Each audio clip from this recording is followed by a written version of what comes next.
The guard's rifle didn't waver, but his hands did. Across the mud-stained wire, a German prisoner stood with hollow eyes and dirt-caked uniform. His lips moved. A single word escaped, a name. Private Thomas Henley heard it, his own name, spoken in a German accent he'd last heard 15 years ago, in a classroom that no longer existed, in a world that had died twice over. Something irreversible was happening, something that would make the war smaller and more unbearable all at once. By late 1944, the arithmetic of the war had turned against Germany with mechanical certainty. The Wehrmacht bled divisions across France. Soviet armies ground westward through Poland. British and Commonwealth forces pushed through Belgium and Holland, taking ground the Germans could not replace, capturing men they could no longer feed. The prisoner cages swelled. Thousands of Germans shuffled through processing camps across liberated Europe and southern England. Most were young, many were bitter, some were relieved, all were hungry. Britain had been defending for years, now it was advancing. But there was no celebration in this, only the grim work of managing an enemy that had finally begun to collapse. Every day brought more prisoners. Every day raised questions no manual answered. What do you do when the enemy becomes your responsibility? When you must feed the men who burned your cities? The camps weren't brutal, but they weren't kind. They existed in a space between revenge and mercy where neither fully lived. Guards watched prisoners who watched them back. The wire separated them by feet. History separated them by everything else. And then, sometimes, it didn't. Thomas Henley had been rotated to camp duty after Normandy. His unit had taken losses. He'd taken a shrapnel wound to the shoulder that ended his frontline service but left him fit enough to stand watch. He didn't complain. Guard duty meant you slept in a bed. It meant you weren't walking through hedgerows, wondering which one hid a machine gun. But it also meant looking at faces. The German POWs arrived in waves, some defiant, some broken, most simply exhausted. Henley had learned to keep his expression neutral. Give nothing, take nothing, process them, move them along, let someone else decide what happened next. He told himself they were just bodies in grey uniforms, easier that way. Then, one afternoon, during a routine transfer from the intake barracks to the main compound, he saw a man who looked almost familiar. Thin face, pale eyes, mid-30s perhaps. The sort of features you might pass on a street and not remember. The prisoner walked with his head down. His boots, what remained of them, scraped the frozen mud. He joined the line at the wire.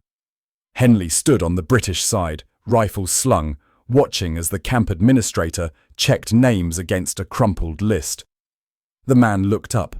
Their eyes met, and Henley felt something cold slide down his spine.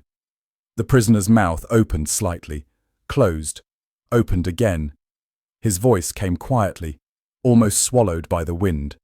"Thomas?" The name hung in the air between them. Not Private Henley, not Englishman or Tommy, or any of the things a German soldier might spit or plead. Thomas, his Christian name, the one his mother used, the one school teachers had used when he was a boy, sitting in a grammar school in Surrey, bored and dreaming of anywhere else. Henley's throat tightened. His hand instinctively moved toward his rifle strap, though he didn't know why. There was no threat here, just a man behind wire, barely standing, asking a question with his eyes. "Do I know you?" Henley's voice came out harder than he intended. The prisoner hesitated. His English was accented but clear, practiced. "I think... Yes, I think you do." Henley's mind raced backward, 15 years. Before the war, before Munich, before any of this had seemed possible. Surrey. His father had hosted a German exchange student for 6 months, part of some post-war reconciliation program meant to heal the wounds of the Great War.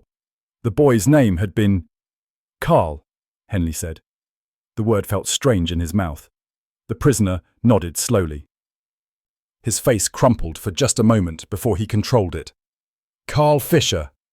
The camp administrator barked something. The line shuffled forward. Other prisoners glanced over, curious or indifferent. Guards shifted their weight. The world continued moving around them, but Henley felt locked in place. Karl Fischer had been 17 when he'd stayed with the Henleys. Quiet, studious, obsessed with English poetry and terrible at football. He'd shared Thomas's room for 6 months. They'd talked late into the night about books and girls and futures that seemed limitless. Karl had wanted to be a teacher. Thomas had wanted to travel. When Karl left, they'd promised to write. They had, for a year, maybe 2. Then the letters slowed, stopped, life went on. And then the world had caught fire. "I didn't know if you were alive," Karl said quietly. His hands trembled. "I didn't know if any of you." Henley couldn't speak. He wanted to ask 1,000 questions. He wanted to walk away. He wanted to pretend this wasn't happening. But he stood there, frozen, while the administrator waved Karl forward into the compound. Their eyes held for another second. Then Karl turned and walked through the gate. Henley didn't sleep that night. He lay in his bunk staring at the ceiling while other guards snored or muttered. His mind circled the same impossible fact. Karl Fischer was here, in this camp, behind wire. Wearing the uniform of an enemy Henley had spent 4 years learning to hate. He tried to square the memory of the boy he'd known with the man he'd seen. The boy who'd laughed at his sister's jokes, who'd helped his mother in the garden, who'd been homesick and kind and utterly, painfully normal. What had those 15 years done to him? What had they done to both of them? Henley knew he should report this. There were regulations about fraternization, about conflicts of interest, but something stopped him. Some instinct that said once he spoke, once he made this official, it would become real in a way he wasn't ready for. So he said nothing. For 3 days, he avoided the compound where Karl had been assigned. He took extra shifts on the perimeter, volunteered for night duty, anything to not have to see that face again. But the camp wasn't large. On the 4th day, during afternoon inspection, Henley found himself assigned to walk the wire near the barracks. Karl was standing near the fence, waiting. "I didn't think you'd come," Karl said when Henley approached. He stood 5 feet from the wire. Close enough to speak, far enough to respect the boundary. Henley stopped. Other prisoners milled nearby, but none paid attention. Conversations happened at the wire constantly. Guards and POWs negotiating cigarettes, asking questions, passing time. "I shouldn't be here," Henley said. "I know." Silence stretched between them. Henley studied Karl's face, older, thinner. There were scars now, a line across his jaw, another disappearing into his hairline. His eyes were different too, harder, or maybe just emptier. "What happened to you?" Henley asked. Karl laughed. It was a bitter sound. "What happened to any of us?" He gestured vaguely. "I became a soldier. I did what I was told. And now, I'm here." "Where were you fighting?" "France. Before that, the Eastern Front." Karl's face darkened. I don't want to talk about that." Henley nodded. He'd heard stories from men who'd fought in the East. Even the Germans who'd survived seemed hollowed out by it. "What about you?" Karl asked. "You're a soldier now. I never imagined—" "None of us did. Your family, your father, your sister, Emma. She'd be, 23 now?" The casual mention of his sister's name hit Henley like a punch. "Don't," he said sharply. "Don't talk about them." Karl flinched. "I'm sorry. I only meant—" "I know what you meant." Henley's jaw tightened. "But you don't get to ask about my family. Not anymore." "Why not?" "Because your side tried to kill them." The words came out harder than Henley intended. "The Blitz, the bombings. You don't get to pretend—" "I was in Russia during the Blitz," Karl interrupted. His voice was quiet but firm. "I wasn't bombing London. I was freezing in a trench outside Stalingrad, watching boys I'd trained with die for nothing." Henley wanted to argue, wanted to list every reason why Karl's suffering didn't matter, why being on the wrong side erased everything.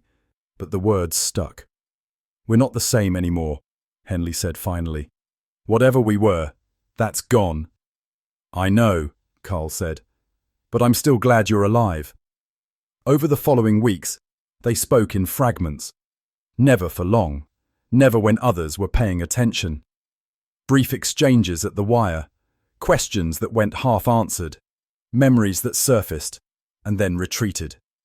Karl told him about the school where he'd taught before being conscripted, about the students he'd left behind, about how he'd tried to keep his head down to just survive, and how that had never been enough.